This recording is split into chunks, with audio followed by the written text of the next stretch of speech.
Good evening, everyone, and welcome to day 4 of Debatables 2.0, which is organized by TEDxSomaiyaVidyavihar in collaboration with Somaiya Debating Society. I'm Aman, and I'll be your presiding officer for today. Joining me will be Parth, who will be chairing this debate. I hope the format for league stages is clear to you all. I'll just go over it very quickly. First up, we'll have the first speaker from the proposition, followed by the first speaker from the opposition. Both these speeches will be of 4 minutes each. This will be followed by a rebuttal round, which will be 7 minutes long. After which, we'll have the second speaker from the proposition, followed by the second speaker from the opposition. Again, these will be of 4 minutes each. Speakers, please note that you'll have 4 minutes to put forth your arguments, after which you'll get exactly 15 seconds to wrap up your entire speech. Anything you say after this will not be considered by the chair. Lastly, we'll have the concluding speech from the proposition followed by the concluding speech from the opposition. Both these speeches will be of 2 minutes each. Alright, on that note, I would like the speakers to introduce themselves. First speaker from the proposition, can you please introduce yourself? Hello everyone, good evening. I'm Ravina, an FIBA from SK Somaiya College, and I'm the first speaker from the proposition team. Thank you. Thank you, speaker. Can the second speaker from proposition please introduce themselves? Yeah, good evening everyone. I am Arya Deshpande. I am from SK Somaiya College and I will be the second speaker for proposition. Thank you, speaker. Now I would like the first speaker from the opposition to please introduce themselves. Hello, my name is G. Savardekar and I am a second year student computer engineering from TEDxSomaiya College of Engineering, and I'll be the first speaker of the opposition debate. Thank you. Thank you, speaker. Can I have the second speaker from opposition, please? Everyone, I'm Shrev Bola. I'm from second year computer engineering and I'll be the second speaker for opposition. Thank you. Thank you, speaker. Now I would be sharing my screen with the timer. Please join in so that it's convenient for all.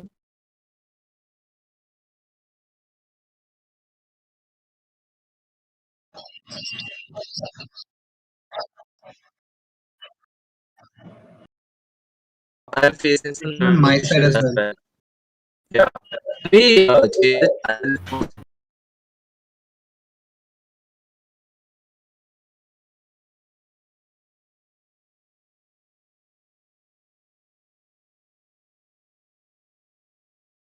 It's also breaking for me. Yeah, I I'm can hear you also fine now, so I think it's okay now. Jeet Okay. can't hear you either, dude. Okay. Can you hear me now?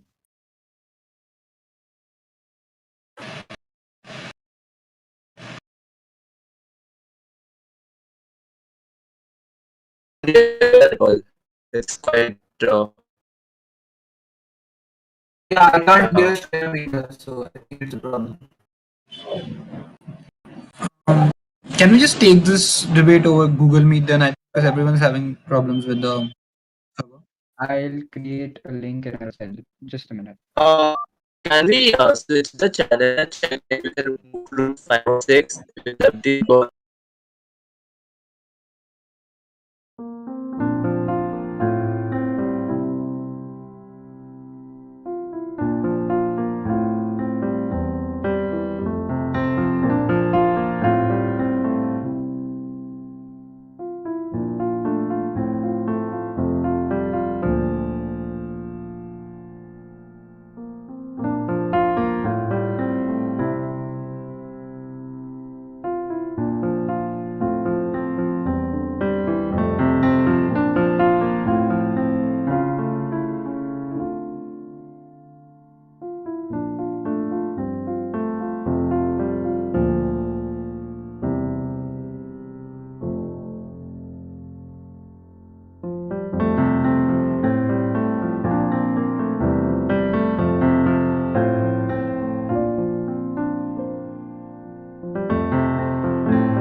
Okay, now I would like to call the first speaker from proposition to open the debate. Speaker, please let me know when you're ready. I'll start the timer. Yes, I'm ready. 3, 2, 1. Without justice in the world, we cannot have peace. These two are intertwined. Countries like USA, India have independent judiciary. The duty of judges is considered to be very pious. Therefore, the Constitution has provided for the independent judiciary so that they can remain impartial to serve constitutional goals, act fairly, reasonably, and feel free without any fear or favor. The lawyers who are selected as the judges of Supreme Court are extremely experienced and highly educated. As this is an independent jury, a case is heard and the result of it is a final verdict. Once a verdict is heard, a defendant is either proven innocent or guilty. And race may be one of the deciding factors whether you are deemed innocent or guilty. Black Americans are far more likely than whites to say that the nation's criminal justice system is racially biased and that its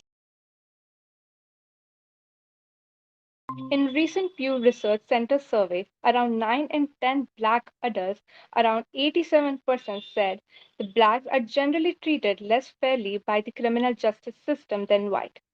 Study also shows that the black people are 7 times more likely than the white people to be wrongly convicted of murder. More evidences can be shown how unfair these criminal justice can be when it comes to race or ethnicity. But who are these innocent people and why are they fighting back? Don't they know their right to speak, their freedom of speech? The clear reason is there are many loopholes in our judiciary system. And racism is a primary reason why Black Americans and other minorities like Mexicans, Asians are incarcerated at a higher rates than white. But we can remove racism for a point in judiciary. In USA, over 2,300 prosecutors exercise this broad discretion. Not all are bad, but some can be biased. If there are if there are same caste identity prosecutors, it wouldn't be biased. Their problems, their perspective, and their story will be heard before charging them with the crime. The US judicial system has historically been dominated by virtually white judiciary.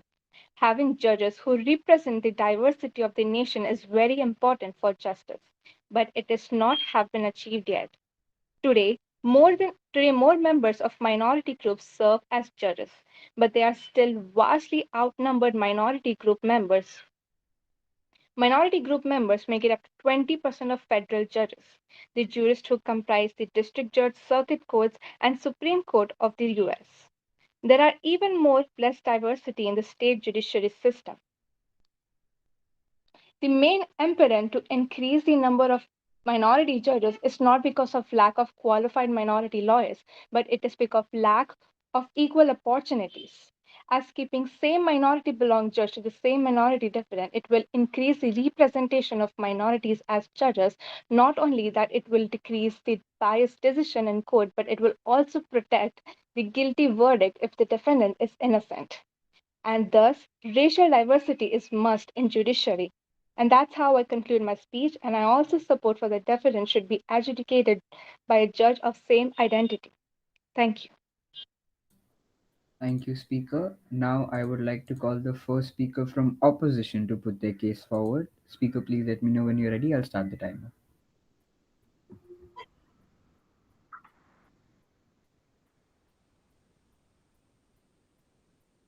Am I visible?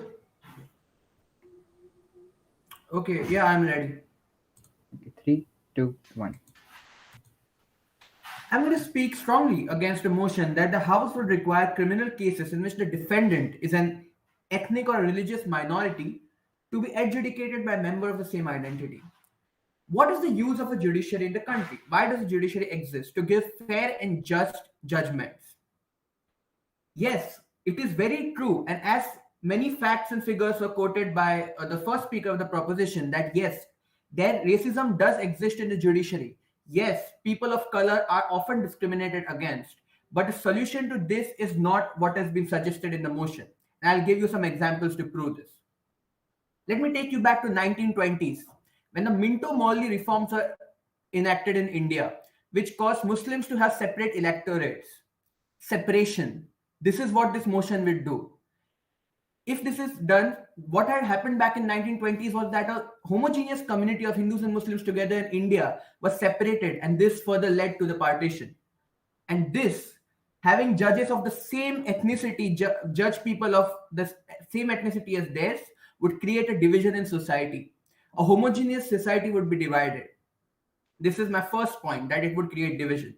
Secondly, justness is basically the basis of justice. It is derived from that word, isn't it? When a person of the same ethnicity would judge a person of the same ethnicity given by law, it is probable that they would not go exactly by facts. Emotions would overrule facts for them. And this cannot be allowed, because this might allow criminals to walk free. Yes, it might also cause innocent people to walk free, but this emotion should not cloud judgment. Instead, the solution to this is by changing the maybe the way things are taught in our law schools. In our law schools, maybe the lawyers who are learning can be taught to not be discriminatory towards people of color, right? But doing this, implementing this particular motion in the courts of law might cause emotion to overrule clear sense and might cause criminals to walk free. This is my second point. My third point is that yes, this problem has to be solved. There should be more representation of people of color, of minorities, of different minorities in the judiciary. But the answer to that is not equating the person who is judging with the person who is being judged. The answer to that can be done in many ways. Reservations. There can be more reservations for people of color, of people from minority backgrounds in the judiciary. So automatically, it might be possible that more people of color would be judged by people of color or minorities. But enforcing this by saying that no, if you are a person of color or a minority, you will be judged only by a person of color, that is going to create a division in our society. It might create a sense of mistrust, and society, where a homogeneous society would collapse if people do not trust each other. So basically, my argument rests on four prongs. That firstly, it would create an environment of mistrust. Secondly, the way to do this is not by implementing this motion, but through reservations for judges, so that to increase the representation of of minorities in the judiciary. Thirdly, people of color, and it is not necessary that they should be judged by the same by the same uh, member of their own community. Instead, in our law schools, we should inculcate a sense of oneness and a sense of understanding towards minorities and people of color. This is my argument, and I rest my case. Thank you. Thank you, speaker. Now with that done, we'll be moving on to the rebuttal rounds. This will be of 7 minutes long, and it starts with a question from the proposition. I'm so sorry. This will be of 7 minutes long, and it starts with a question from the opposition. Proposition will take it up, and they'll ask another question in turn. No cross questioning, cross talk, or follow up questions will be allowed. If you feel at any point that your question wasn't addressed satisfactorily, that will be taken care by the judge in their verdict. Also, please keep your questions short and to the point. I'll just set up the timer.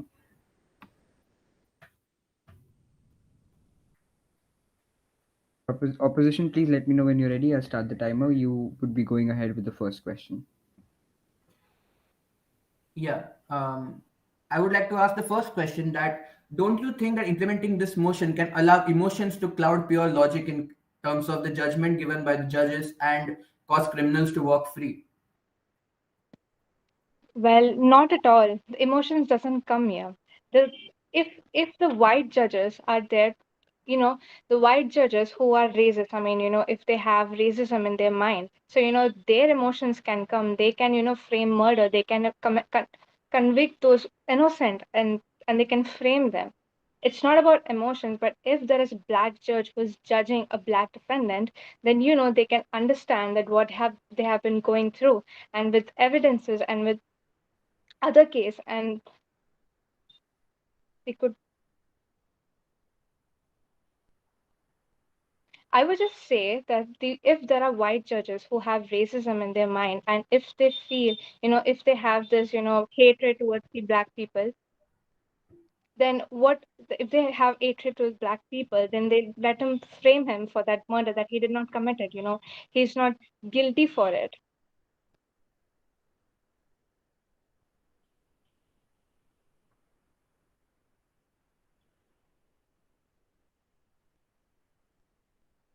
Proposition. Now you ask a question to the opposition. As my fellow opponent said in their speech that Yeah, Ravina, please go. as my fellow opponent in this piece said that there are reservation in the judiciary, Indian judicial system, then can you explain me how only two Dalit people have uh, been judged in Supreme Court and rest of all are Brahmins? I mean, why there is a majority of Brahmins in our judiciary system? Um, I would like to answer that question. I did not say there are. I said there should be. There should be more reservations for minorities and, as you said, for black people. And this would encourage more people to appear for those exams, and this would cause a more fair representation in the judiciary. My words were should be, not there are.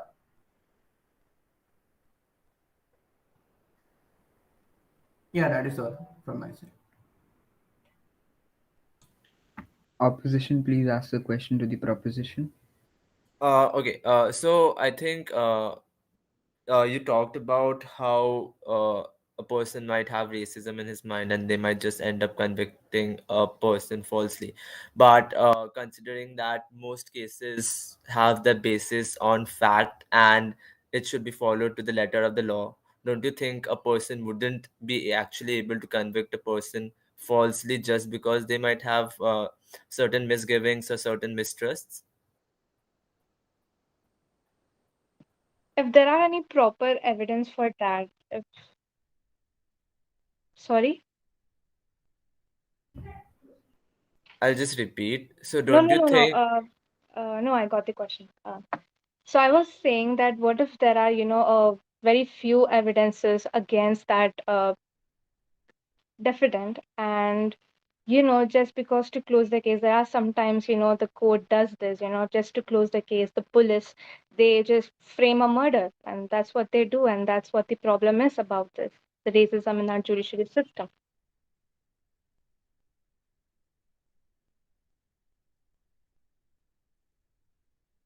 understood? Got it.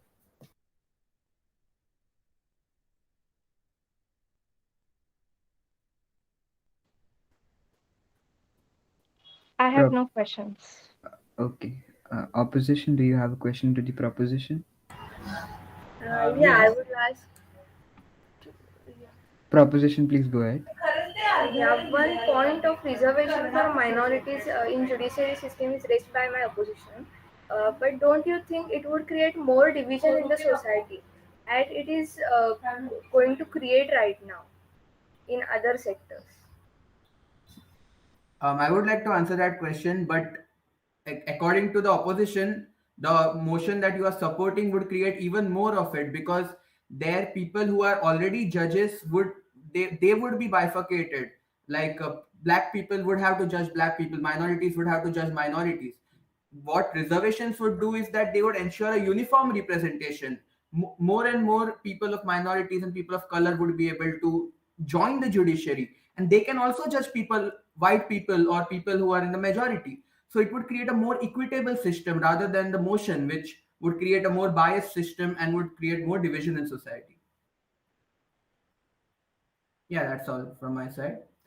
I have a question for the proposition, and my question is that history has proved that when minorities have been segregated, when they have been separated from the rest of society by giving them separate electorates, and for example, separate electorates, and as the motion says, separate a separate judicial system per se, it has created more and more division in society, sometimes led to the breakdown of society. So, how would this system, the motion, rectify that according to the proposition?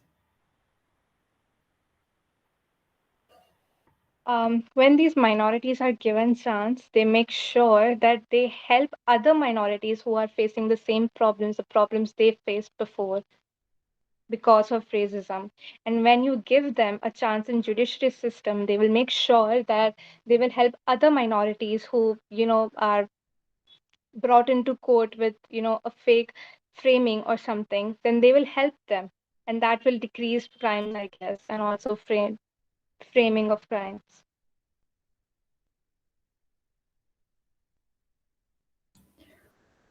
Proposition, please go ahead with the question for the opposition.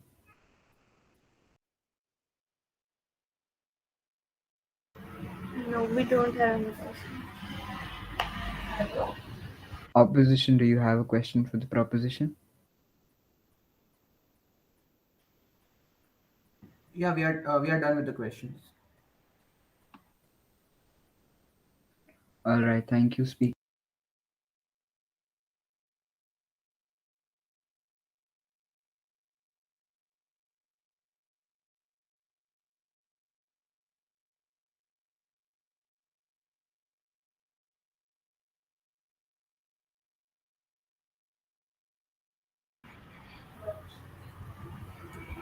I'm really sorry. We'll be moving on to the second speaker from proposition to put their case forward. This will be of 4 minutes long. Speaker, please let me know when you're ready. I'll start the timer. Yeah, I'm ready. Please go ahead. Three, two, one. Yeah, for much of the 20th century, crime and punishment have provided some of the most powerful symbols of the racial division in America. In the early decades, lynching, chain gang style penal practices, and prosecutorial and judicial were common, particularly in the Southern criminal justice system.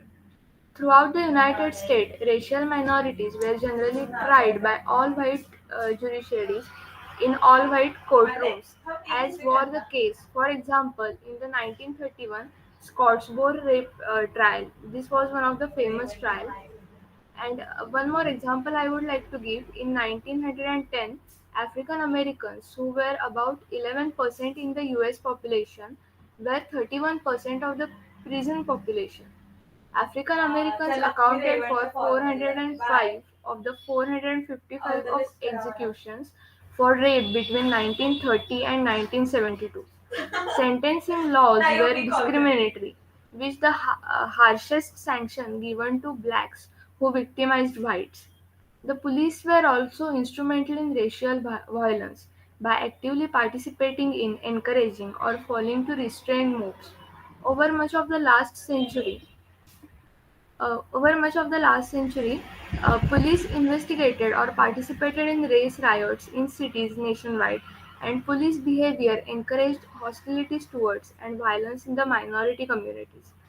Over the past 50 years, however, US Supreme Court cases and legislation inspired and led by the civil rights, due process, and other reform movements have made discrimination on the basis of race unconstitutional. Minority defendants are no longer routinely denied bail, charged indiscriminately, without legal representation, or punished disappointment. Law enforcement policies and practices place far greater emphasis on professionalism and accountability, although indicates involving police violence still occur and tensions between minority communities and police persons.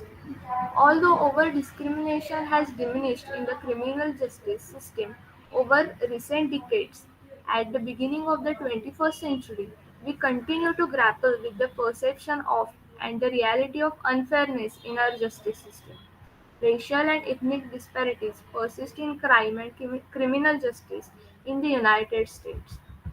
Minorities remain overrepresented in delinquencies, offending criticism, and at all stages of the criminal justice process, from arrest to pretrial detention, sentencing, and confinement. Since the trailblazing work of W.B. on race and criminality more than a century ago, researchers have made significant efforts to examine the causes and consequences of racial disparities in criminal justice process. The extent to which these differences are attributable to discrimination or to differential rates of offending, and whether these patterns of overrepresentation have changed over time. Substantial emphasis has also been placed on studying patterns of victimization and offending and the social factors such as poverty, segregation, unemployment that underlie and explain race or ethnic differences in data on serious violent crimes. The large body of research has contributed greatly towards our understanding of race and crime in America. Yet many issues continue to generate debate and controversies. So here I would like to conclude my speech. Thank you. Thank you, speaker. Now I'd like to invite the second speaker from opposition to put their case forward. Speaker, please let me know when you're ready. I'll start the timer.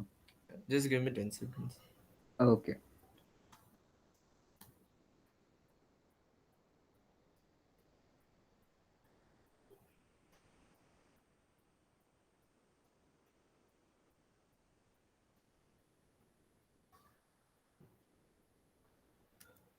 Cool. I'll start in three, two, one. Respected chair and my fellow colleagues, I'm the second speaker for the opposition, and I'll just try to break down certain points which were put across in this debate today, and I'll just try to tell and justify why this motion shouldn't stand. Now, just while certain points were brought out by my teammate and the government bench, you see that this case revolves around three major issues: racism, equality, and the law points which should be held in a court of law. Now, I want you guys to imagine a situation wherein a person is convicted in a court of law. Now, there's obviously only two situations. Either he is guilty, in which case he might be thinking, oh, I hope the judge comes in favor of me, or he tries to do something which brings the court in favor of himself. And in other situation, it's a person who is not guilty of the crime that he's been convicted of, and he feels that, oh, whatever law is there, whatever points of law are there, those are in my side and I won't be convicted at all. Now, in both scenarios, just think whether it's a judge who is there of a similar ethnicity, right? Now, when the government bench said that it's usually an independent jury, or the whenever the judge is judging, the person should be there without fear of favor. But in most scenarios, if you think, if the judge is of a similar ethnicity, and if a person is of the similar caste or similar community, more often than not, the person would think that since this person is of a similar community, oh, this is something which he is actually going through. And at the end of the day, the thing which he says won't stand at all. Now, when you talk about a person being actually convicted or not convicted, you actually judge him, whether it's a judge who is judging or a jury in the court of law. It's judged whether he has done certain things which is upheld in the court of law. Now, the law might state that if he does this XYZ thing, that's when he will be convicted or not. But if this jury or the judge is swayed by what his ethnicity is about, and the judge thinks that since it's the same ethnicity, this law point shouldn't stand, that there goes the sanctity of the court. Whenever the judge is actually trying to rule in favor or against a person, he has to keep in mind all these points which are being stated, and also keep in mind the sanctity of the court which is actually being upheld. Now, since we talked about unity and separation, let's also talk about how cases are actually assigned to judges in most countries, including India and the US. It's not on the basis of the seniority, or it's not on the basis of what the case is about. It's mostly just a random shuffling of the cases which is assigned to the judge at random. Do you think there might be a reason for this? Yeah, possibly, because it shouldn't be that some judge comes across a person he already knows, or situations like which we are talking about right now. At the end of the day, we need to think of how the person has, whether the person has actually committed a crime or not. If you think about, if he has not committed the crime at all, then it's no use thinking whether the judge is of the similar ethnicity or not. And then there was a talk of people being racist or not, right? At the end of the day, racism is something which is either taught to you, or it's something you see growing up in school. Trying to eliminate racism via having judge of a similar community would not help you in any which way. This is something which has to be imbibed in you since you are small, or it's entirely dependent on the people who you stay with while you talk or while you interact with certain people. At the end of the day, if this motion falls through, you see that you have established a successful democracy. If the motion stands, you see that the successful democracy hasn't been maintained. And at the end of the day, if a judge rules or favors one party instead of the another, he isn't a neutral judge at all. And that essentially destroys the entire motion. With that, I rest my case. Thank you. Thank you, speakers. Now we'll be moving on to the concluding statements, starting with the proposition. Please note that you're not allowed to bring any new arguments here. Speaker, please let me know when you're ready. I'll start the timer. Yeah, please. Although over discrimination has diminished in the criminal justice system over recent decades, at the beginning of the 21st century, we continue to grapple with the perception of and then the reality of unfairness in our justice system. A second point I would like to mention here, as long as great disparities in the socio-economic status of blacks and whites remain, blacks' relative deprivation will continue in involve them in the criminal justice system as victims and offenders. Next thing here that came from this debate is for racial and ethnic minorities, the two core issues are under policing and abusive policing. Next is considerable evidences exist from a large body of empirical research that race and ethnicity do play a role in contemporary sentencing practices. The next one is reserving a prison team is becoming almost a normal experience in some poor and minority communities. There is a strong evidence that racial discrimination exists in the capital sentencing process of many states. There is a strong compelling evidence that racial discrimination does exist at various points in criminal justice system, and a considerable body of empirical research has been done over it. That's it from my side. Thank you. Thank you, speaker. Now I would like to bring the opposition to put their case forward and conclude their statement. Speaker, please let me know when you're ready. I'll start the timer. Yeah, I'd like to start now. Three, two, one. So throughout the course of the debate, the proposition has successfully established that hey, racism does exist in the judiciary, and we wholeheartedly agree with that. But the point that we are making and we have been making throughout this debate is that the motion, if implemented, is not going to solve that. One point that the proposition made is that a person of color or a minority judge would be able to relate with what a person of color who has been convicted or who is standing in front of him convicted of a crime would have done it. But that is exactly what we don't want, right? We do not want the judge to relate. We want the judge to be impartial. We want the judge to make a decision based on cold facts, logic, and evidence, because that is the backbone of a judiciary, and judiciary is the backbone of a functioning democracy. We have proposed a solution for this is increased reservation for people of color and minorities in the judiciary, which would lead to a more equitable system of government of judiciary and would by itself solve the problem of underrepresentation and what the proposition claims is racist judges who are convicting people based on their religion or race or color. So the point that I would like to make is if this motion goes through, it is not going to solve the problem of racism. It is going to create more divide in society. And this is not the way to solve the problem of racism in judiciary. That is all. I would like to rest my case. Thank you. With that speech, we are done with today's debate. Chair, would you like to take some time before you give the verdict? Just give me 3 to 4 minutes to go over my notes and I'll be back. Okay, sure.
Right, am I audible, guys?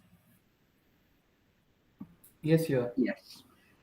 All right, so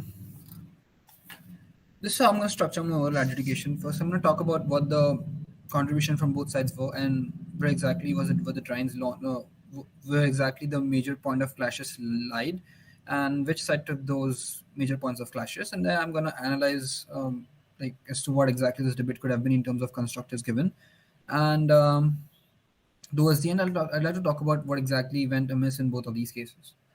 Like starting with the verdict, I think the opposition wins this debate over a clear margin of victory. Regarding the quality level of the debate, I think the debate quality was slightly below average compared to like just the previous debates. All right, so I think the proposition. Let's start with the proposition. I think the majority of the proposition case was built upon the idea that unfairness does exist, that racism and other factors which have like biased influence on the outcome of judicial verdict does exist, and that certain minority ethnic groups do have problems getting the innocent verdict out. But I think what they fail to accomplish is why exactly those problems will be solved. I think why those problems will be solved, what they put into with the motion, right? I think there's a huge problem solution mismatch over here from the proposition side, at least when they talk about how like more and so, because like the proposition first speaker talks about how like starts off by characterizing how the duty of judges to be unbiased, and how the judiciary is highly competent and experienced. I think this verbatim taken from the proposition first speaker. But the problem that comes is like if it's highly competent and experienced, and if the duty of a judge is to stay unbiased, in what situation is the judge more unbiased, so to speak of, rather in the prop scenario or the op scenario where the like the judge is basically either of the same ethnic group or like just randomly assigned, right?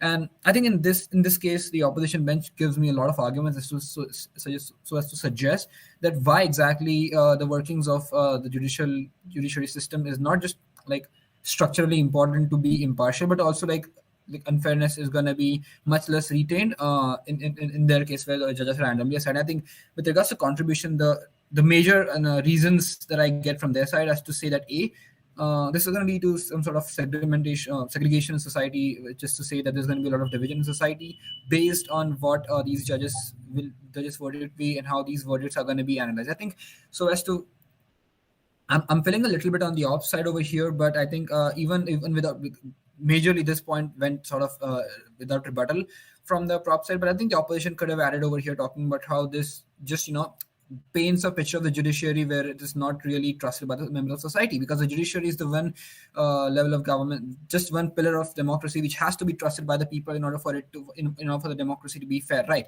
So when you present a case where the judiciary is being when you're basically segregating the judiciary judges in terms of their minority ethnic groups and then providing them with rooms for adjudication, I think it severely paints a picture wherein you are putting forth a very, very less legitimate and very like more illegitimate and less credible structure of judiciary, which people would not like, because then you're not eradicating racism, you're just creating one more level of racism, so as to speak, that now the person in the majority ethnicity is going to get discriminated against purely because the minority ethnic group is having a biased adjudicator. And that's not I'm saying, that's not something I'm saying, that's something that the prop bench has been saying, right? Because they have continuously espoused the fact that being a judge, even though it's a pigeonholed case, even though there are like very, very few examples in case of like total number of cases where the biases towards racism does exist, even in that cases, they are essentially saying that the judges are basically racist have racist tendencies towards providing judgments in order for the against the minority ethnic group. So in their situation, what the proposition bench then essentially saying is that they're going to reverse that situation. They're going to have a judge who is from a same minority ethnic group as the defendant. And now what you're going to have is that there's going to be a reverse racist tendencies towards what the prosecutor is talking about, right? Because then you're going to have a situation wherein this judge now is essentially more biased towards one side anyways. So you're not essentially eradicating the racism that exists within the structure of the judicial system. Rather, you're giving it a more then your burden becomes why we are fine with that sort of racism as compared to the racism that exists right now in terms of prosecution against the minorities being very hard. And I think that is where the proposition bench loses out on the case, because I don't get enough justification as to why these are a majority of cases, why these are a vast majority of cases wherein these situations exist, wherein the racism is done against the defendant of the minority ethnic group. I think the problem also from the proposition bench is that there's a lot of fact quoting, and I think there was an advisory on the group, and I did say that before as well, right? You need to be engaging, and we understand that you're taking facts, but the problem is that these facts are hand chosen. There is no way for an adjudicator to understand these facts. What an adjudicator as a universal citizen can understand is that judiciary systems, because they are so much trusted in the world, have a certain level of fairness. And when you're talking about a judiciary system which is completely unfair to an extent where you're giving off impacts in the sense that it's going to hugely demotivate and usually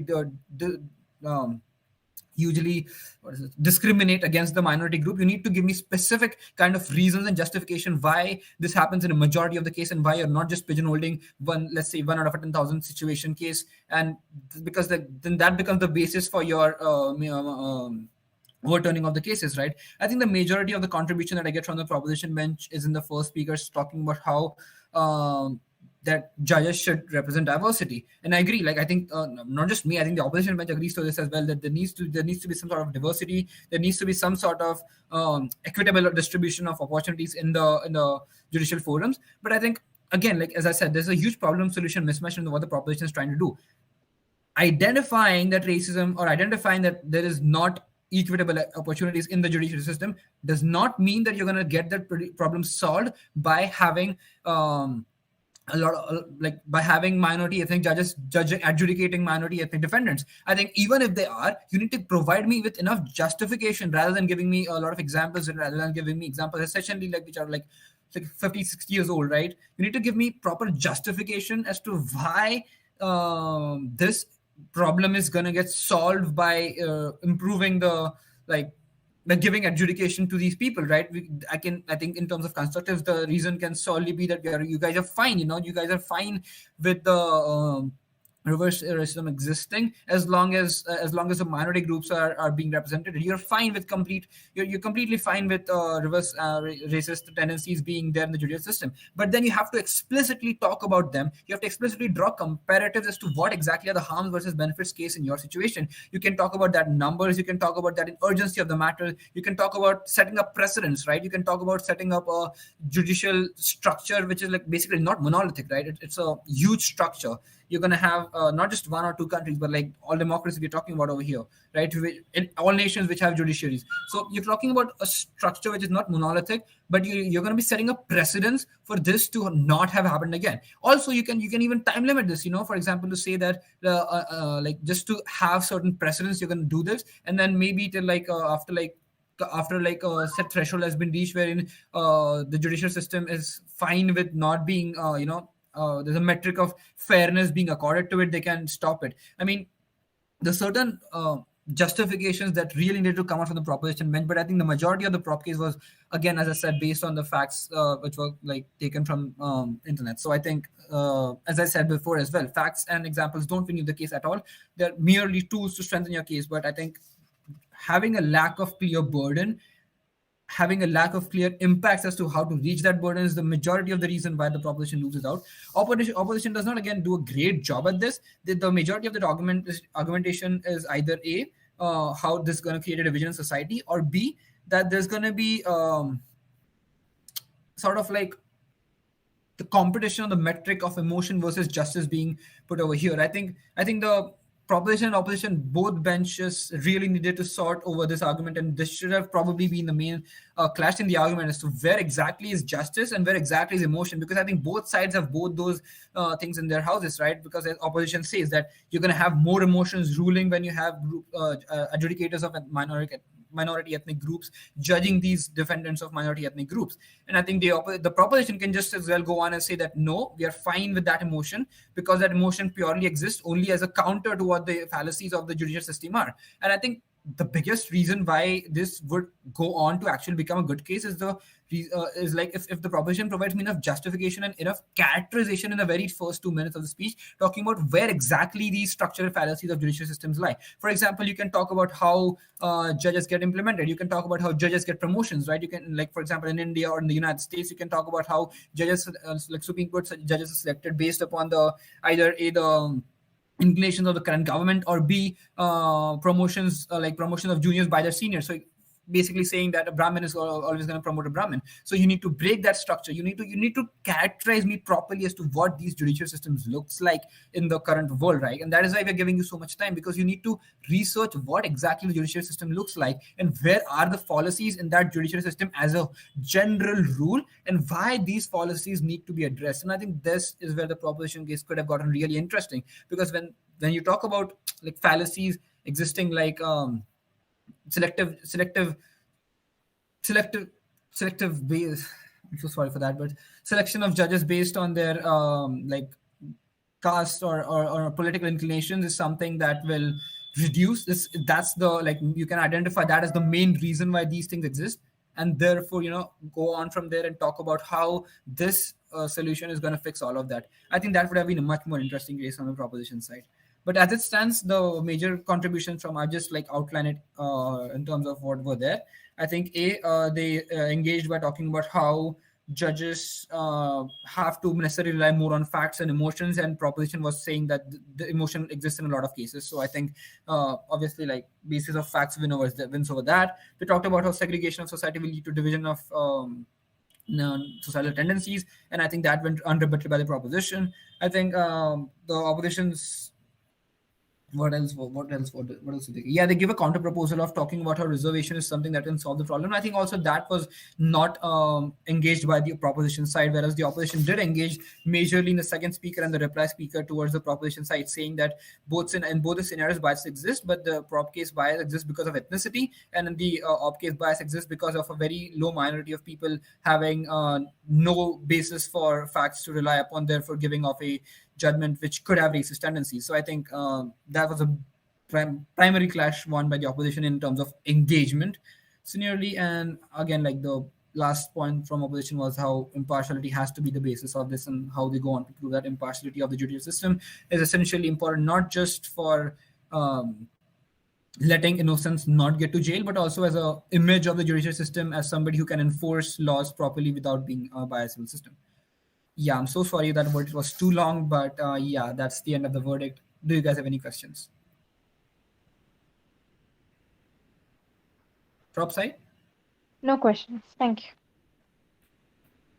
All right. So for any personal feedback, I think you can just directly DM me on Discord if you guys want any personal feedbacks. Otherwise, I think I just want to give you certain general constructives, if that's cool with you guys. That is to say that that's cool with you guys.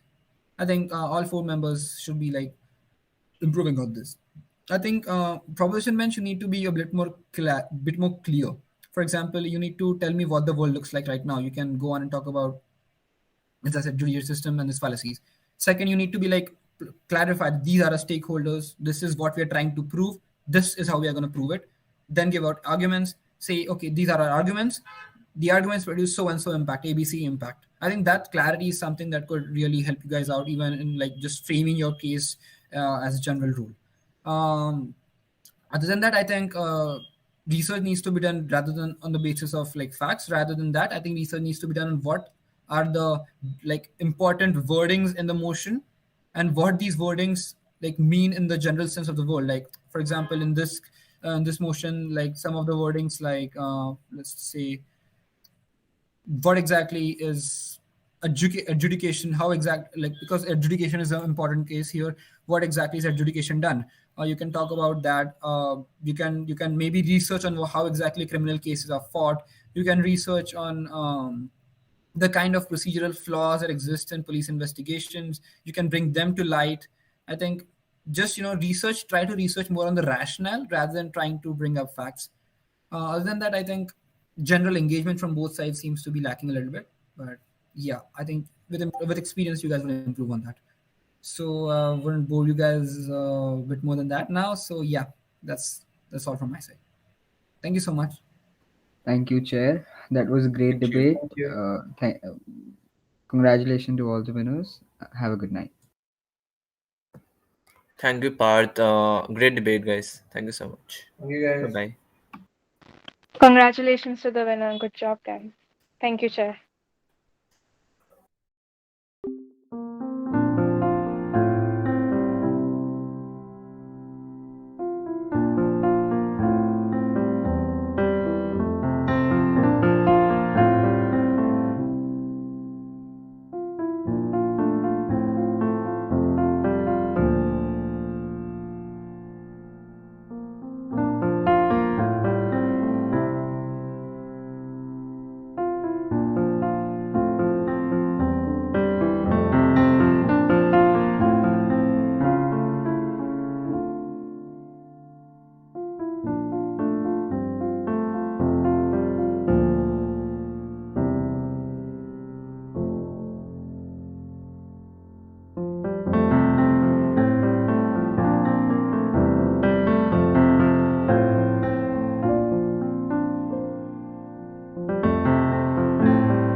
Good evening, everyone, and welcome to Day 4, the league state of the Debatables 2.0, which is being organized by the Somaiya Debating Society in collaboration with TEDxSomaiyaVidyavihar.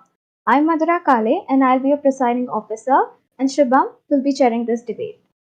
I hope that format is clear to you all. I'll go over it very quickly. First up, we'll have the first speaker from the proposition, followed by the first speaker from the opposition. Both these speeches will be of 4 minutes each. This will be followed by a rebuttal round, which will be 7 minutes long. After which, we'll have the second speaker from the proposition, followed by the second speaker from the opposition. Again, these will be of 4 minutes each. Speakers, please note that you'll only have 4 minutes to put forward your arguments, after which you'll get exactly 15 seconds to wrap up your entire speech. Anything you'll say after this will not be considered by the chair. Lastly, we'll have the concluding speech from which the proposition followed by the concluding speech from the opposition. Both these speeches will be of 2 minutes each. Alright, with that done, I would like the speakers to introduce themselves. First speaker from the proposition, can you please introduce yourself? Good evening, everyone. My name's Ishan Mittal. I'm from the KJ Somaiya Institute of Engineering and Information Technology. I'm a first year student, and it's a pleasure to be here.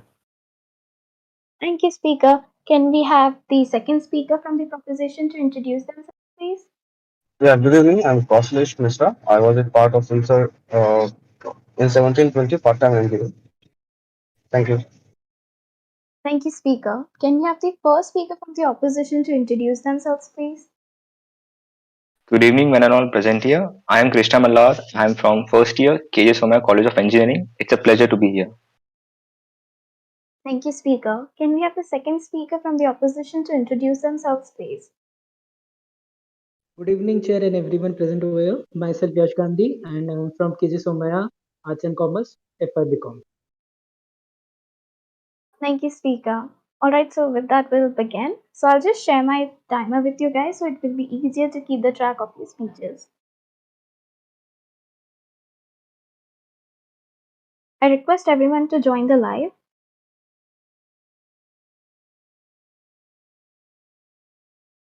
I hope the timer is visible.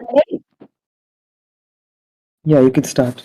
Now I'd like to call upon the first speaker from the proposition to open the debate. Speaker, whenever you are ready. Yeah, you can start. As defined by the Cambridge Dictionary, happiness is a state of being happy.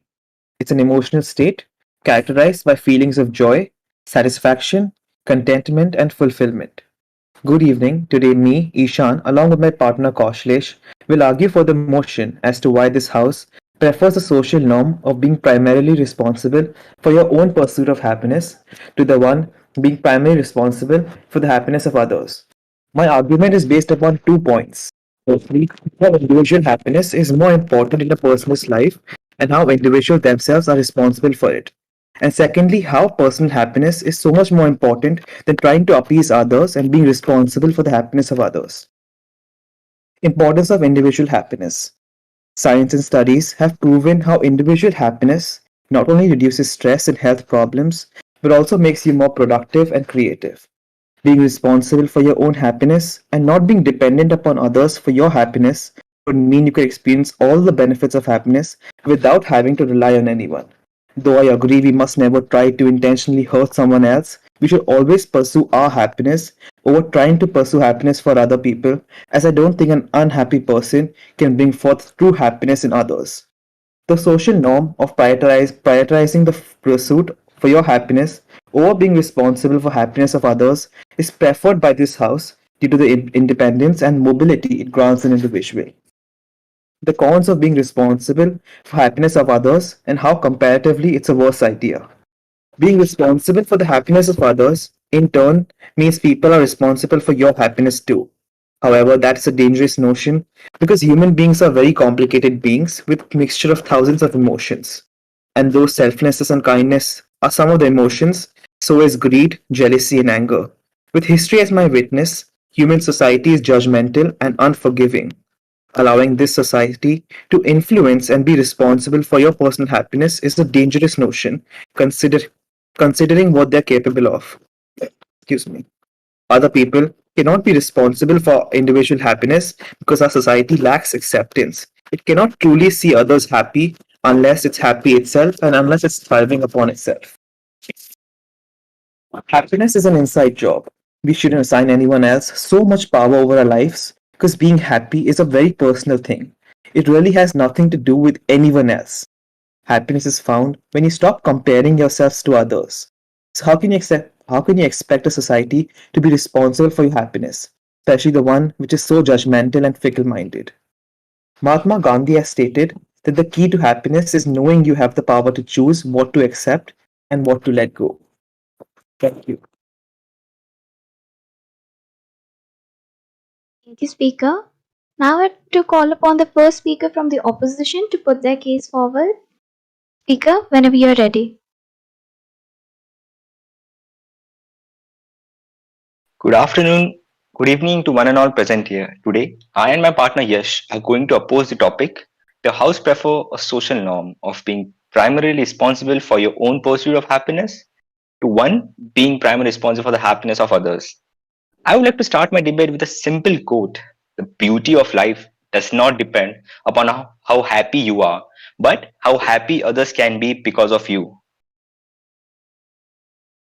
This quote can be easily justified by a very simple example our parents.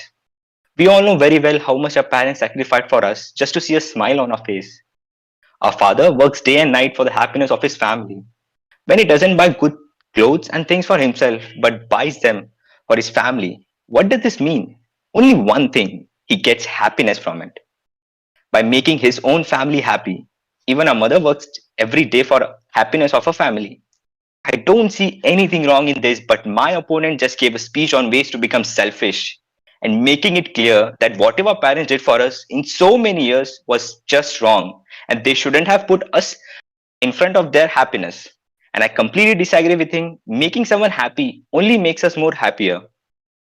I would like to present my second point, and what I feel is the most important one. It's not so much about someone making someone happy. It's about showing them that someone is there who cares for them. When you are there for someone to listen to them, that not only makes them feel better, but also gives them a sense of satisfaction in their mind that someone is there for you. And I personally hope one day in their way, they can remember someone was there when they needed it and they will want to help someone as a kind gesture and bring happiness or smile onto someone else's face. With this, I would like to present my third point, starting it by Chinese saying, if you want to be happy for an hour, take a nap. If you want happiness for a day, go fishing. If you want happiness for a year, inherited a fortune. If you want happiness for lifetime, help somebody. When you help someone or do a kind gesture to them, they remember it for the lifetime. Example, like your senior or your bhaiya behaved kindly with you, showed you the campus, won't that make you feel happy? You will remember him for your whole life as he was kind with you and he actually gave you importance. In these short ways, we can change someone's life and become a part of someone's life.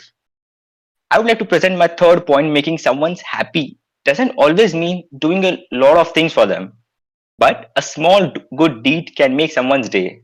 For example, when you're on elevator going to your office and you compliment your friend for looking good, he would remember it for the whole day and be happy about that. It goes either way. If someone compliments you, won't it make you happy? Then I don't understand what is stopping us from doing these small good deeds and making someone else happy. Small things of kindness can make people remember you for a lifetime. A personal experience, I still remember how helpful and kind was the taxi drivers I was with the other day. So I don't believe in the arguments my opponents have put forth and the way we have to be only selfish. What I believe is because we are social animals, we cannot be happy by being selfish, but we can be happy by making someone else happy. And there are plenty of examples about it which I mentioned in my speech. With this, I would like to end my speech. Thank you. Thank you, speaker. Now with that done, okay, so with that done, I'm sorry, does anyone want to say something? Great. Okay, so with that done, we'll move on to the rebuttal round. This will be 7 minutes long, and it starts with a question from the opposition. Proposition will take it up and they'll ask another question in turn. No cross questioning, cross talk, or follow up questions will be allowed. If you feel that your question wasn't addressed properly, that will be taken care by the chair in their verdict. Also, please keep your question short and to the point. With that done, opposition, please go ahead and ask your first question whenever you're ready. Sure. So is happiness like a money that you have to always spend? And do we have, I want to ask the question this, is happiness something which we can't distribute? Does it require any monetary thing? It's just a small a smile or a helping hand. So why not give happiness or share happiness with others and only keeping it to oneself? Is it like a wealth or something?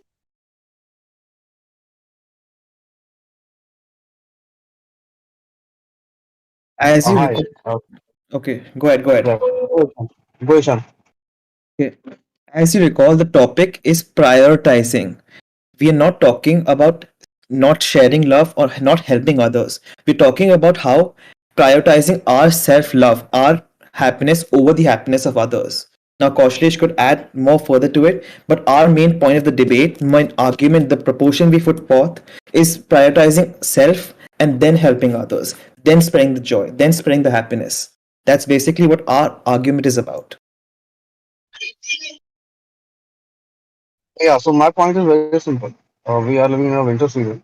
So just consider that my hand is very cold. Will it be possible for me to give the heat to the other person? First, I will have to heat the warm up myself. If I will, my hand will be proper condition to help someone else. Then only I can help someone else. So first, we have to make ourselves happy. Then only it will be possible for us to spread the happiness to other people. It is always very good to give the happiness, the smile to other people. But if we are dying due to sadness, it is quite not possible that we will go and give smile to other people's face. That's from my end. Sticking to each other during this cold times can make you much more warmer. And I think when we are together and happiness shared, it always doubles or triples in value rather than keeping it to oneself.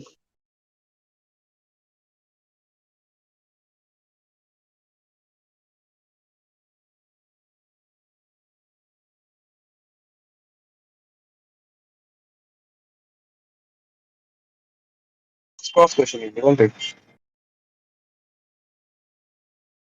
Are we supposed to ask a question now? Yeah. Okay, so my question to the opposition is they talked about parental love. How can you compare parental love and sacrifice to the social norm of giving happiness to others? Parents are family. We're talking about society as a whole, trying to give happiness towards other, prioritizing someone else as a society over yourself. Not parental love because they are part of your family. I would like to answer it. Parental love was an example in your social norm, which you have stated in your speech that we should prioritize ourselves over others. It was not particularly parental love, but the speech was an example about it. That how our parents put us front in front of them, in front of their happiness, and not only that, there are many friends out there who, like your best friends, who put themselves back for your happiness. There are many examples for that, but parental was just an example from many that I have.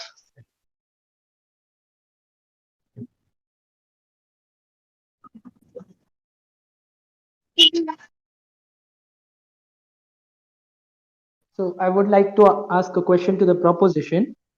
The NGOs which are working in the very hard hit countries like Somalia or Egypt. So do they do it for their own benefit or to see the happiness of others, to take everyone together? Because if happiness not shared, we will become just like animals. Humans are different from animals. So what is your point on this? Are we animals or are we humans? That why we shouldn't share happiness? Okay, the very first thing, you never know that the person who are working for the African countries and the other deserted area, they are happy or not. So the people who are working for the Red Cross Society or some kind of other things, they are getting good, very good payment, and they are doing just for the sake of job. So here it is not the question of being happy or being not happy. They are just doing their job and they are getting payment for that. So they are going to meet the people. They will get the resources and they will go at a place where the help is required. So there is not the question of putting happiness. They are just putting the needful things. If they are going in African country, they are providing the food, shelter, and the water. It can make the people happy, but they are doing just their job. So it is not the question that they are happy or not. They are just doing their job, and that's it. Nothing after that. So we cannot compare doing our job with the happiness what we are feeling now. Exactly as Kaushlesh mentioned, NGOs, the people working for them, have a monetary advantage. They get paid a salary, at least most of the NGOs here. Here, in the sense, African countries, they have a vested interest in it. The supplies they distribute due to their job, that is the one which spreads happiness. And they don't put that above themselves. If they are hungry, they will eat food first and then distribute the supplies. It's as simple as that. They have a vested interest in keeping themselves safe, keeping themselves paid, after which they will spread happiness. Their job is the one which is doing the job of spreading happiness, not themselves.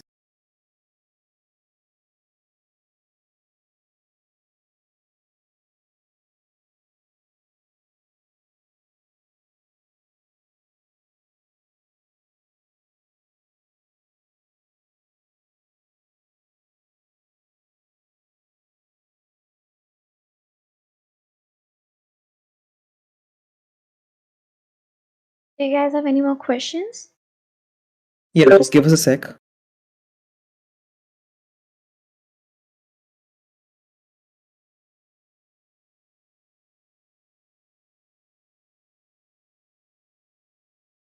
Yeah, so you basically talked about helping others in your speech, if I'm not wrong.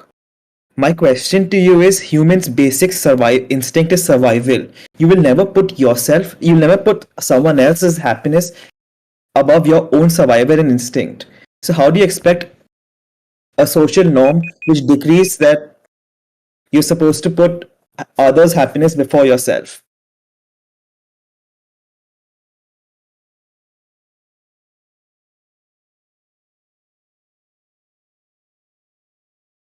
Was I As audible? yeah, yeah. As my opponent stated that, but what I Guys, personally believe, I think the time is up for this round. Uh, Madhura, can we move on to the conclusion round? Or Yeah, sorry, the second speakers. yeah, My yeah. bad. Thank you, speakers. Now I'd like to invite the second speaker from the proposition to put their case forward. Proposition, whenever you're ready. Hi, Moritama. I'm ready. You can start the time.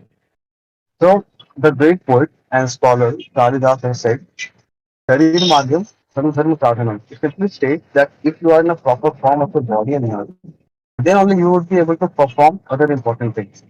When we talk about the performance for our duties, we always try to do our best because we want to get the best result for our effort. If we want to achieve the best result, we need concentration at the best because if our focus is narrow, then full potential will be placed at our work. It doesn't matter what we are doing, but we have to work with full potential. Now, talking about mind, it has different level of potential. One, when we are doing something with happiness. Second is where we don't care for our feelings and perform the work just for our duty. And the last, we have to do something despite considering our mood. Either we are angry, we are sad, we are happy, doesn't matter. We just have to do the things which is allotted to us. So in this case, I don't need to explain what kind of mental status will deliver the best result. If we are not happy, we are hampering our work as well as other people's work. Now, talking about bringing happiness for self is important or bringing happiness for others should be priority. A very simple understanding is if you are not happy, your effort to make someone happy is worthless. If you don't have spark, you cannot enlighten other people. When we are happy, we find ourselves more creative, intelligent, and satisfied. When we are fulfilled with our thoughts, then only we can create something good for the others as well. If we try to heal someone with a broken spirit, that person will be healed or not, that is another story altogether. But we will break ourselves more. A happy soul always give a positive vibe that can be felt from a distance. An unhappy man can bring anxiety, negativity, and restlessness. Once one can one come, I will just give you an example. Once one comedian, just take a name XYZ, was very sad.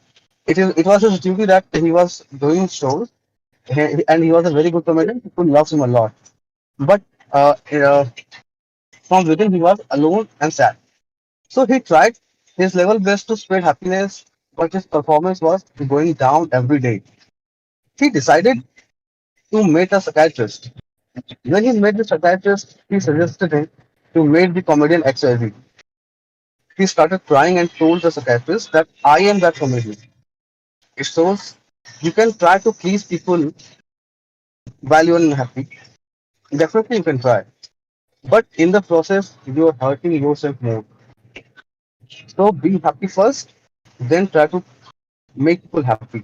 Your result will be much, much better. That's all for my end. Thank you. Thank you, Speaker. I would like to invite the second speaker from the opposition to put their case forward. Opposition, when you are ready. On the count of three, two, one. Good evening, Chair, and good evening, everyone present over here. So, we live in a world where depression and unhappiness is like a common term. We we hear people are suffering from depression and mental illness. Why so? Because the negativity around us has been poised. Then the happiness that needs to be there. It's a moral obligation for us to be happy, to keep our surroundings happy. One rotted mango can rot all the mangoes. One bad mood or bad behavior of a person can spoil the whole environment. A bad day of boss at home can create an unhappy environment for all his employees for the whole day. But a boss who is happy can make his own environment a happy place, a more productive place to work for. A happy person can make everyone happy, which is very much needed for the environment around us, which is tensed and always under pressure of something. Few good words and a smiling face can make other happy. Will not will not take any wealth from us or will not make us poor, but it will make us more rich from our inside soul. Happiness is like a chain reaction. A simple thank you to an auto driver can make him happy, and in turn, he can make other passenger happy. Who can, who, which passengers can make more other people happy? It is the most infectious thing, but it only gives benefit to the human nature. Happiness and a smile do boost one country's economy as well. More the happy people, more the happy employees, bosses, and it turns increases productivity, healthy life, and life expectancy as well sometimes, which in turn makes a nation wealthier, which in turn also makes us wealthier when our nation is more wealthier. Happiness and a happy mood and a happy person can make people around them happy, and in turn it helps them go through the worst of things in their life. A happy nation spreads happiness to its neighbor country, which in turn reduces the risk of geopolitical issues, war, and other national problem. I will also, as said by my uh, proposition team member, that NGOs and international organization only work for salary, but people who are providing funds to them, people who are handling these crises, people who are going on ground at such high risk place, they are risking something. Why? To make the environment around us happy, to spread more happiness, because fight or keeping happiness to oneself, keeping everything to oneself is a very selfish in nature. The soldiers who work tirelessly through the day, and nights and give life to their country. Not only fight, but also spread happiness during times of festivities, during times of when there is natural calamities. They give a helping hand because for them their country is a larger family, and helping one another, keeping one another, helping each other spreads only happiness to everyone. Happiness is a journey which doubles and triples when shared together and experienced with all of them. I would like to end my note on a simple, on a on a happy note that we go on finding happiness all over. Sometimes they should sit back and just look around their environment and talk to people, because for us humans, spreading happiness is much more than material possession of things. Thank you. Thank you, speakers. Now we'll move on with the concluding statements. Please know that you're not allowed to bring up any new arguments here. Starting with the proposition whenever you're ready.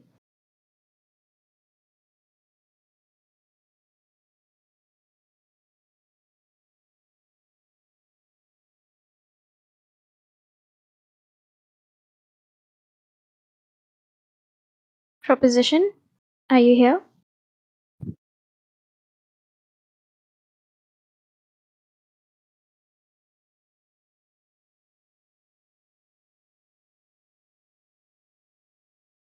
I think he's disconnected. Let me just call him and try and get him back. Yeah.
Proposition?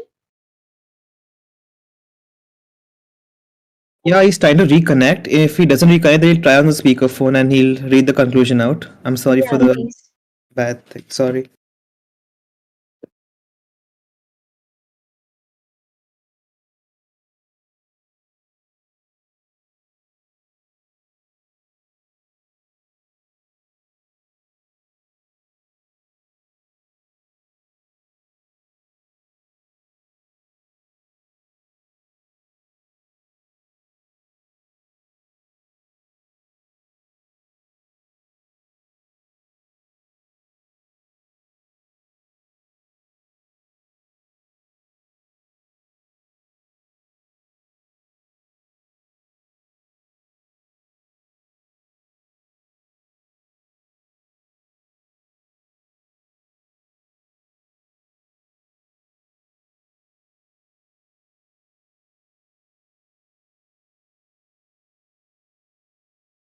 Proposition, are you ready?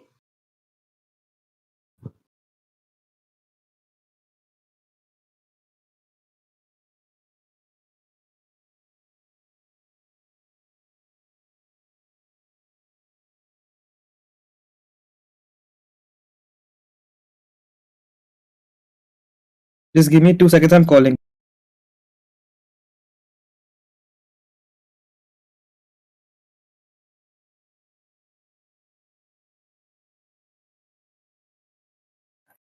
Can you hear him? Hello? Hello. Can you hear me? Okay, guys. Whenever you're ready. Okay. So I'm starting my conclusion. If you are really concerned about the happiness of others, start working for your own happiness. When you don't have burden of your own thoughts, then only you will spread positivity in society. If bringing happiness for others taking place each time when you are unhappy or in a neutral state, it will take half time or even less than that when you are working with happiness. To make a rain of happiness, but create a cloud of happiness. Anyway, I will complete my conclusion with a extended quote. अगर हमारे घर में दिया नहीं जल जाए तो दूसरों के घर में रेखते देना बेमानी रहेगी जैसा मौका है Thank you. Thank you, speaker. Now I'd like to call upon the opposition put forward their concluding statements. Opposition, whenever you are ready.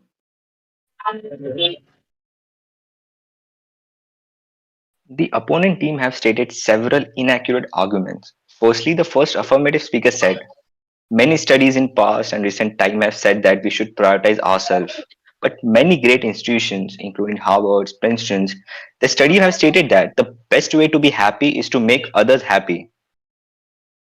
And and he mentioned one more important thing, that we should work on survival instinct rather than making someone else happy. But let me make it very clear to him, we are human beings, we are not animals. We are governed by our emotions. The decisions we make every day and the decisions we make in tough situations are governed by emotions. So it doesn't mean that we have to be survival instincts. We are emotion beings, and we have to accept it. And the third point that he made was talking about NGOs and all the social services that are happening in the world. He said they are getting paid. I personally goes every Sunday to feed stray dogs and animals. I don't get paid. And there are many people like that, like Kaila Satyarthi, who works to rescue children from different trafficking systems and to give them better life. Anna Hazare has even worked for many corruption-ridden societies as well tribal people to give them justice. From where were they getting paid? I want to ask him a question. This simply doesn't mean that they are getting paid. There is a feeling of happiness because of which all these people risk their life. When Kaila Satyarthi went to different countries to rescue children, he risked his life. He was threatened so many times, but he did it for social cause as well as to bring happiness and a smile onto the face of other children. But if you start to compare everything with money, then that doesn't make sense for it. There are people out there who do social deed for the happiness of others, and there will be people. With that, I would like to end my speech by saying helping others only makes you more happy, and bringing a smile only spreads more smiles. Thank you. Thank you, speaker. With with that with that we have come to an end of this debate. Chair, would you like to take some time before you give out the verdict?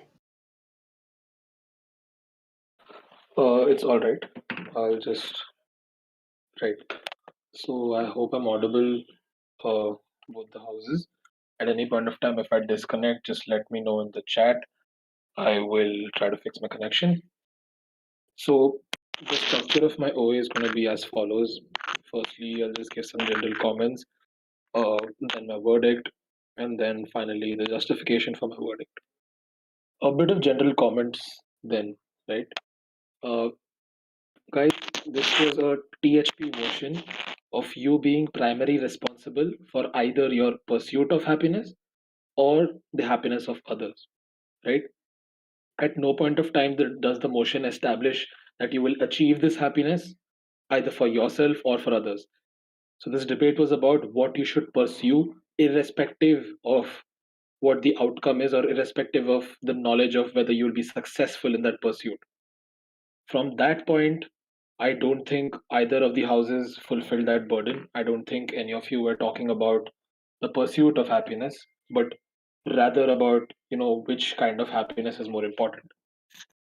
Uh, Another thing is it's about primarily being responsible, which means that both the houses were running a parallel case, whereas one was saying that, if you're not happy yourself, you can't make others happy, and the opposition was saying that, if you don't make others happy, you yourself can never attain true happiness.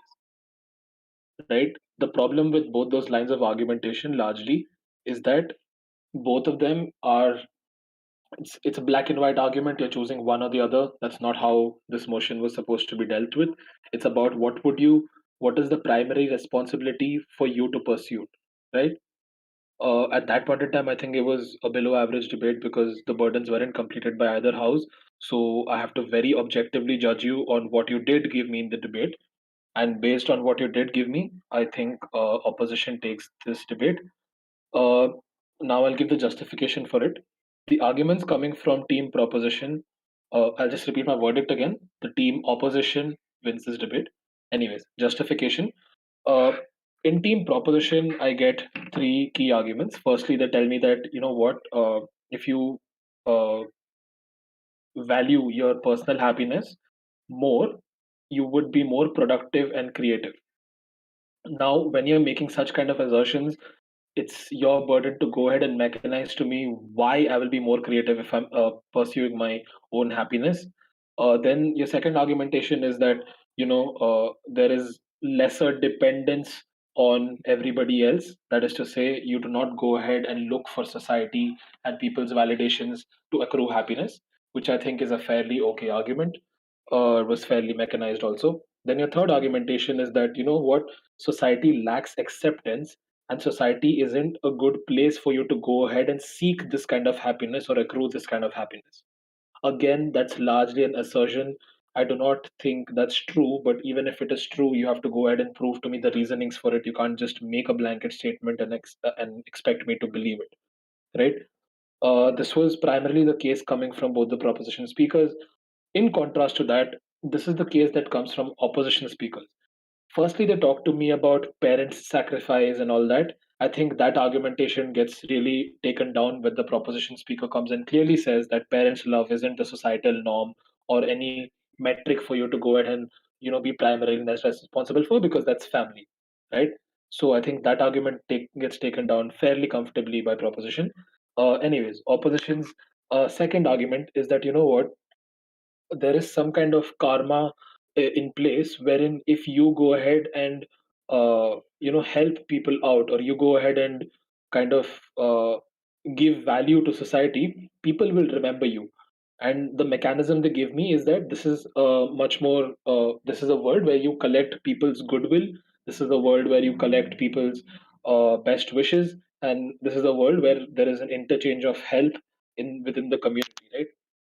I think I think a way you could improve this argument, opposition speakers, is tell me why the impacts of that are much more better off. But anyways, you fairly give me a larger framework of how doing small deeds of kindness or going ahead with that is a better mode of for you to go ahead and accrue happiness or spread happiness. And the mechanism you give me is that, hey, you know what? When you do small deeds of kindness, there's a better environment around you of more happy people, and this better environment actualizes in the nation being much more better off, as in like their human development index being higher, so the nation inherently becoming a much more better off place to stay, live, work, etc., etc.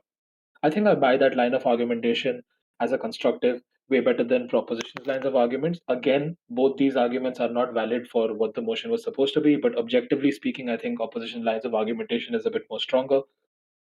uh, Last but not the least, I hope the justification makes sense. Just another general comment. Your conclusion rounds are for you to draw out the clashes and show who wins, like basically your oral adjudication. But I think the conclusion round had a lot of new points, a lot of new examples, a lot of new uh, lines of thinking, which I do not credit. Finally, your POI rounds are extremely messy because always make sure that you do not use personal examples in debates. When you say that you go and feed dogs, or when you say that when your hands are cold, you wouldn't want to give warmth to somebody else, but rather wear gloves. This is something which is your personal opinion. This is not a line of argumentation, right? Argumentation has to be something which is generalized. You cannot go give your personal instances and expect the world to just take that for its face value. So never go ahead with personal instances or personal examples or personal life experiences as a line of argumentation. Uh, I think other than that, opposition also did not ask any great POIs either. Guys, the rebuttal round can literally make or break your case. So whenever you're asking POIs, don't target small things like, this opposition gave this example of blah blah blah, proposition gave this example of blah blah blah. Examples in a debate will exist on both sides of the house, right? If you go ahead and point out a single example, a cherry picked example, and try to take it down, you achieve nothing. Try to point out the core idea of the constructive case and try to take that down. If you're able to take that down in the rebuttal rounds, you win the case, right? You have 7 minutes to engage with your opposition, make good use of it. Uh, and Yeah, so from next time, just make sure that in your conclusion rounds, don't go ahead and bring new points in your rebuttal round. Go ahead and make good use of targeting your opponent's core case rather than targeting a few cherry picked examples that they brought out. Because, taking down an example doesn't prove much, right? Because there are examples on both sides of the house. Other than that, when you're preparing for your debate, instead of directly starting to write or Googling points or facts and statistics, try more to spend time in understanding the motion, because this motion was more about what is your primary responsibility, whether is that pursuing your personal happiness or is it pursuing happiness of the community, right? So I don't think you fulfill that burden. It's not about which is the only kind of happiness which can exist. It's not about why you should attain one form of happiness or the other. In fact, attaining happiness was not even a part of the motion, right? Because it's just about what you pursue, right? So it's very possible that you may pursue your own happiness but never attain it. It's also very possible that you may pursue others' happiness and never attain it, right? But why you should pursue either is what the debate is about. So next time, try to think about the motion much more subjectively. Try to understand it in a much more deeper sense of it. With that, I hope my call is justified. Does proposition have any questions? No. Does Sorry? No, I don't. No, I don't. All right. Does the opposition have any questions? No, Chair. No. Right. So if there are no questions, I take it that you agree with my verdict. Madhura, do you want me to send you the speaker scores on private chat? Yeah, please. And All right. congratulations, opposition. That was a great debate. Thank you, speakers, and thank you, Chair, for joining us today. Thank you, guys. Thank you so much. Thank you. Thank you so much. Yeah.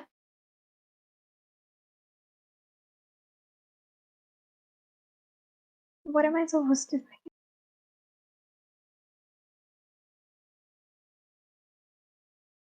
Okay, thank you guys for joining us today, and that was the end of Debatables Day 4, the league stage. And thank you guys for joining. Thank you.